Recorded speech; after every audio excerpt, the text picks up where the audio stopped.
По граѓанскиот суд, сите одлуки ќе се издаваат и на македонски и на албански јазик. Да, така пишува закон. Така пишува закон. Сега, работата е, при спор, вемо, така пишува закон. При спор, да привршам, да. При спор за било која одлука, таа напишана на македонски или таа напишана на албански јазик, ќе биде валидна. Кога ќе имаат проблем двајца граѓани од Чаир кои што се албанци, на кои што судот граѓански им издал две одлуки, една на македонски и на албански за меѓата, кои што има илјадници.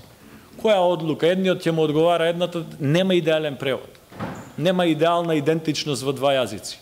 Нема два идентични јазици. Нема јазици во кои што сите зборови што ги има во едниот, ги има и во другиот со исто значење во превод.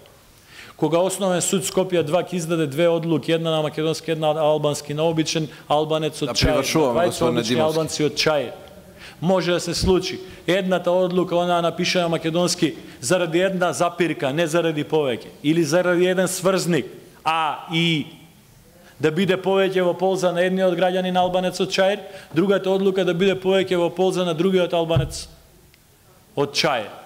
Кој ќе го решава тој спор? Ве молам да привршиме. Нема во постапките пред нотар, без да се прави разлика дали тоа е во општините до 20 или над 20, употребата на албанскиот јазик секаде на територија на Република Македонија. За да завршим, да не одам во детали. Уште колку имате да завршите? Завршен збор. Го тргам законот. Мислам дека доволно примери дадов во кои што ви покажав дека законот не само што не е уставен,